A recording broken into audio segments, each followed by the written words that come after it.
Timnas Indonesia akan menantang negara-negara Timur Tengah pada putaran 4 kualifikasi Piala Dunia. Lalu apa yang perlu disiapkan hingga Oktober mendatang? Kita akan bahas malam hari ini bersama mantan pemain Timnas, sekaligus juga ini pelatih, ada Bambang Nurdiansyah. Coach Bambang, selamat malam. Selamat malam, Mbak. Ada juga analis sepak bola Gita Suwondo. Bung Gita, malam. Malam, Audrey. Ya, saya mau tanya ke Coach dulu. Coach, ini dari pertandingan terakhir kita melawan Jepang, sebenarnya apa sih yang benar-benar harus menjadi perhatian untuk bisa dievaluasi? Pertama-tama ini tim pelatih harus mengevaluasi hasil pertandingan kemarin. Memang pertandingan kemarin itu kan sama-sama sudah pasti lolos. Jepang udah pasti lolos ke Piala Dunia. Kita udah pasti lolos ke ronde keempat. Artinya pertandingan kemarin sebetulnya harus mematangkan taktikal yang akan kita bawa ke ronde keempat nanti gitu. Tapi sayangnya Jepang tidak mengasih kesempatan kita dan para pemain kita tidak bisa berkembang. Tetapi oke lah, memang Jepang kelasnya kalau menurut saya bukan kelas Asia saja atau tim terkuat Asia saja. Dia salah satu tim terkuat juga di dunia. Eh, Siapkan saja tim ini tentunya dengan evaluasi apa yang terjadi kemarin lawan Jepang dan bahkan pertandingan-pertandingan sebelumnya. Saya cuman mau mengingatkan bahwa anak-anak ini kalau bermain dengan tim Timur Tengah itu lebih nyaman daripada bermain menghadapi tim-tim ras kuning. Oh, Di mana tim-tim ras kuning ini mengandalkan pressure yang tinggi seperti apa Jepang lakukan, begitu juga dengan Korea. Pressure yang tinggi, permainan yang cepat, tidak sama sekali tidak memberikan kesempatan pemain-pemain kita untuk bisa berleluasa dengan bola. Tetapi tim-tim Timur Tengah sedikit lebih nyaman sebenarnya pemain-pemain kita karena pemain-pemain Timur Tengah itu pressure-nya tidak tinggi, main bolanya juga tidak mengandalkan speed dan power gitu. Mereka bermain dengan benar-benar main bola pelan, possession progresif ke depan tapi pasti. Tetapi tidak seperti pemain-pemain ras tim kuning yang melakukan atau bermain dengan kecepatan, dengan apa namanya high speed, pressure yang tinggi. Dan ini sedikit menyulitkan pemain-pemain kita. Itu terbukti di grup kita. Kita bisa menang hanya dengan tim-tim Timur Tengah, Arab Saudi dan Bahrain. Oke, Cina tidak sebagus Korea. Cina tidak sebagus Jepang, ras kuning. Tetapi walaupun bagaimana ras kuning sangat menyulitkan untuk pemain-pemain kita. Saya yakin kalau tim-tim yang dihadapi dari Timur Tengah, kok rasa-rasanya kita bisa bermain lebih baik lagi dan insya Allah kita bisa lolos ke babak berikutnya asal main di tempat netral ya. Saya dengar ada isu-isu yang bermain di nanti tempat tuan rumah. Kita bahas nanti soal tempatnya ya Coach ya. Tapi saya mau kembali tadi ke Coach bilang katanya rasa-rasanya kita lebih mainnya lebih bisa dieksplorasi lebih lah kalau kita bermainnya dengan tim-tim dari negara Timur Tengah dibandingkan tadi seperti Korea Selatan maupun juga mungkin Jepang gitu Bung Gita. Nah, tapi kalau memang kita lihat level peringkatnya kan kita berada 123 ya, jauh dari ada Irak, Oman, Arab Saudi, Uni Emirat Arab begitu. Nah, apakah dengan level peringkat yang jauh ini kemudian juga membuat kita harus ekstra waspada betul. Tapi bagaimana nih melihat chance kita nanti? Kalau sebenarnya berdasarkan ranking pun sudah bukan harus jadi persoalan ya. Kenapa? Karena kita pernah berhadapan dengan Arab Saudi di Riyadh, kita menahan imbang mereka 1-1. Memang dengan mereka lebih menguasai jalannya pertandingan, tapi kita bisa mengimbangi mereka. Itu yang Coach Banur tadi bilang bahwa mereka gaya mainnya stylish, mereka tidak speed and power, mereka tidak selama 90 menit terus menekan kita, nggak seperti Jepang kemarin. Ini yang bikin kita bisa berkembang. Bahkan kita melawan Arab Saudi di tanah mereka sendiri, kita babak pertama permainan terbaik away kita ya. Kita menguasai jalannya pertandingan, kita bikin gol lebih dahulu. Melawan Bahrain juga kita bisa lepas dari tekanan bahkan pada saat mereka sudah unggul terlebih dahulu. Dari 10 pertandingan yang sudah kita lakukan, kita kan menang dan imbang kalau kita unggul terlebih dahulu. Satu-satunya di mana kita ketinggalan, kemudian kita menyamakan kedudukan dan bahkan unggul kemudian kita kehilangan poin 3 karena ada gol-gol di menit terakhir itu pada saat berhadapan dengan Bahrain di kandang Bahrain. Jadi kita punya kemampuan itu. Padahal ranking kita kan jauh dari mereka. Dan ranking kan nanti bulan Juli juga akan berubah lagi. Jadi ranking itu lebih karena hasil, tapi bukan karena kekuatan mereka. Dan agak aneh juga kemarin tadi yang dikatakan oleh Coach Banur bahwa evaluasi harus pada saat kita kemarin kalah lawan Jepang. Kenapa? Memang Jepang peringkatnya jauh di atas kita, tapi kan kita di Piala Asia Januari 2024 pernah sedikit mengimbangi mereka. Kalau lihat rekaman pertandingan itu saya sampai balik-balik lagi rekaman itu. Kita fluid passing loh, kita switching play-nya bagus. Artinya kita bisa mengimbangi Jepang. Kemudian waktu kita kalah 0-4 di GBK, kita pun punya second plan. Kita 34 menit bisa menekan Jepang. Ini yang tidak terjadi kemarin. Bahkan kalau ngelihat mukanya Patrick Kluivert itu setelah gol kedua itu dia seperti muka khawatir mencoba melakukan sesuatu tapi tidak bisa. Kenapa? Ya itu tadi karena speed dan power Jepang benar-benar apa ya menekan kita sepanjang menit. Artinya bisa dikatakan bahwa mereka main kayak dengan 20 pemain, kita hanya dengan 11 pemain. Jadinya kayak jadi model-modelnya mungkin seperti itu. Ini yang harus kita apa ya? Kita evaluasi, kita rubah pada saat kita nanti ada di putaran keempat. Tapi percayalah bahwa siapapun Oman, Arab Saudi, Qatar, eh, Uni Emirat Arab tidak akan bermain selugas Sekeras Jepang gitu ya maksudnya dan Bung Gita ya. sehebat Jepang pada saat mereka mungkin mereka lebih di atas kita, tapi tidak selama 90 menit. Pasti ada momen-momen di mana kita punya kesempatan untuk lebih berkembang dibandingkan dengan apa yang dilakukan oleh Jepang kemarin. Itu Jepang kemarin kayak nggak ngasih nafas ya ke kita. Bukan cuma pemain mungkin. Kitanya juga yang semua di nonton rumah juga nggak udah nafas itu kemarin. udah lemes ya. Oke, Coach, tadi kalau misalnya tadi memang oke ada evaluasi ya dari pertandingan kita kemarin. Tapi juga tadi Coach Bambang menekankan juga kepada di mana nih tempat nanti kita bertanding. Kenapa ini menjadi penting harus di tempat yang netral? Apa kemudian hubungannya dengan nanti kita melawan entah siapa ya masih dikocok nih maksudnya dalam arti kita belum tahu ya apakah melawan Irak kah, Arab Saudi dan lain sebagainya. Coach. Ya lebih daripada bahwa kalau main di tempat netral itu kan lebih fair gitu kan. Kita tahu lah, sama-sama tahu lah. AFC kan dikuasai orang-orang Timur Tengah itu sebenarnya.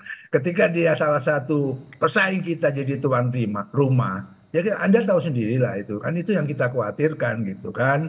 Karena terus terang di AFC sana itu yang bercokol, yang berkuasa itu orang-orang Timur Tengah. Ya kan, sultan-sultan itu gitu. Nah, lebih fair kalau main di tempat netral. Kalau di tempat netral, menurut saya peluang kita besar untuk bisa lolos ke Piala Dunia. Kalau Coach, kalau Bung Gita sendiri, apakah memang ini menjadi sesuatu yang perlu diperhatikan atau menjadi perlu menjadi catatan lah tempat di mana kita bertanding nanti di Oktober?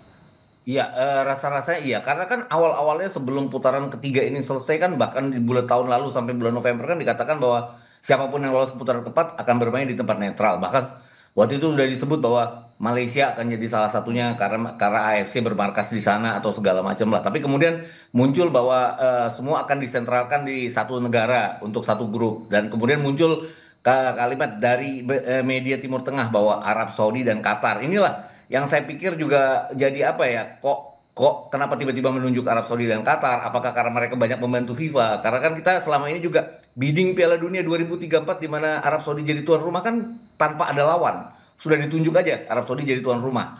Terus Piala Dunia Under 17 yang dengan 48 finalis dari tahun 2025 sampai 2029 ini akan diselenggarakan setiap tahun kan. Siapa tuan rumahnya? Qatar. Kenapa? Karena mereka yang mampu dengan 48 finalis untuk Under 17. Dan FIFA kebetulan ingin sekali ada development youth game. Dan ini mau tidak mau ya menunjuk Qatar yang infrastrukturnya bagus. Jadi seperti punya hutang budi AFC dan FIFA ini. Jadi waktu itu ya saya jadinya seuzon ya. Bener nggak sih kayak gini? Mungkin ini kecurigaan saya aja, tapi rasa-rasanya ini kan harus di tempat netral. Kenapa? Karena 6 tim. Berarti artinya kalau di tempat netral ya, Bung Gita, berarti tidak di Uni Emirat Arab, di Qatar, Irak, Oman, Arab Saudi, artinya di luar itu ya?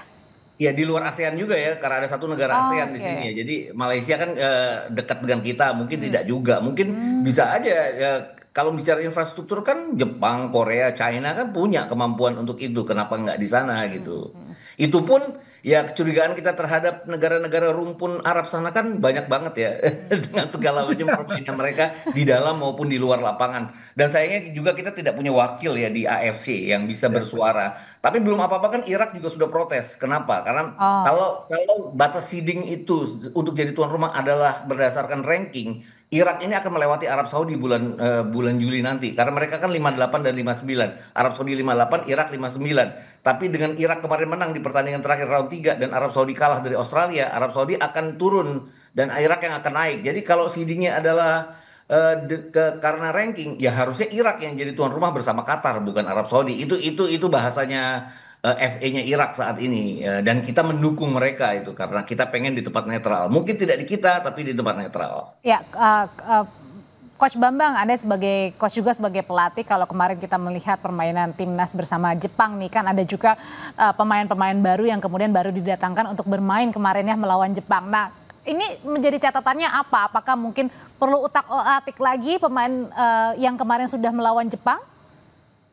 Iya, saya sih kemarin berharap bahwa di Jepang bukan nyoba pemain lagi, mematangkan strategi apa yang akan kita bawa ke orde keempat gitu loh. Tetapi sayangnya Jepang tidak mengasih kesempatan kita untuk berkembang sehingga taktikal mungkin yang dirancang tidak berjalan dengan baik. Mungkin Clever sedikit nervous juga gitu. Kalau kemarin agak seimbang atau kita bisa melawan, itu kan taktikal bisa dimatangkan untuk bekal nanti di mana di ronde keempat gitu. Tapi oke lah, sekali lagi saya bilang Jepang bukan tim sembarangan gitu. Jepang adalah salah satu tim kuat di dunia, bukan di Asia menurut saya. Terakhir dia bisa mengalahkan Jerman kalau nggak salah 1-4. Oh, sorry 4-1 gitu kan. Kita lihat cara main mereka. Kita anak-anak sama sekali tidak bisa berkembang. Ketika pemain kita mendapat bola atau menerima bola, pressure yang tinggi dari Jepang. Ya, begitu juga kalau ketika pemain kita mendapat umpan penetrasi atau killer pass dari rekannya, adu lari kita Iya, pun dikena, lari kalah juga iya. gitu kan. Bayangkan si Rome ini yang kita lihat perkasa kalau main di mana Senayan tidak bisa berbuat Meskipun apa-apa. kurang lebih secara postur sebenarnya sama juga ya Coach ya kurang lebih Iya, ya. duel sangat diskriminasi kita sangat sekali. Nah ini saya setuju. Kenapa lawan Jepang waktu di Jakarta walaupun kita kalah 0-4 tetapi kita bisa berkembang, lebih bisa berkembang gitu loh. Apakah kemarin euforianya setelah menang lawan Cina terus kita banyak melakukan hal-hal yang tidak ada hubungannya dengan sepak bola. Habis itu perjalanan ke Jepang juga melelahkan. Itu juga saya mempertanyakan. Sehingga anak-anak kemarin menurut saya tidak pada performanya. Banyak para Oh, pemain yang tidak pada performanya. Menurut saya, mudah-mudahan saya salah gitu kan. Kalau menurut saya setelah menang euforia kemarin lawan Cina, ini yang akan dihadapi ini tim dunia ini. Lebih nah konsentrasi lah menurut Coach saya. kalau Lebih gitu, disiapkan dengan baik lah gitu loh. Jangan melakukan hal-hal atau kegiatan yang menurut tidak perlu saya ya.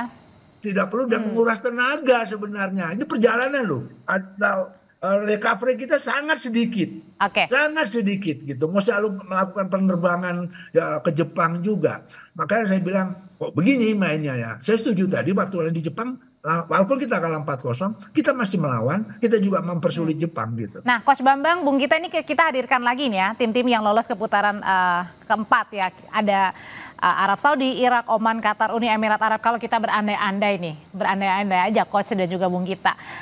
Kira-kira yang mungkin yang tidak terlalu, ya susah semuanya, tapi yang mungkin tidak terlalu lah, tidak terlalu begitu.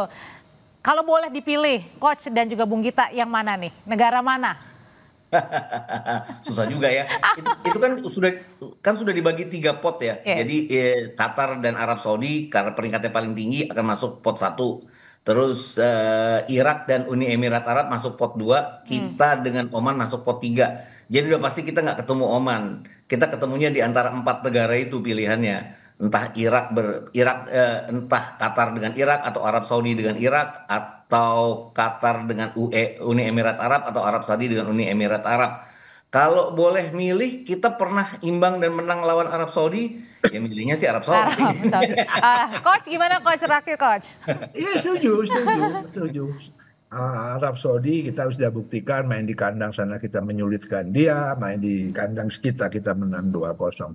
Jadi gini loh, kalau kita bicara Piala Dunia, dari ronde ke ronde nggak ada lawan yang gampang Iya dikalahkan. betul. Gitu.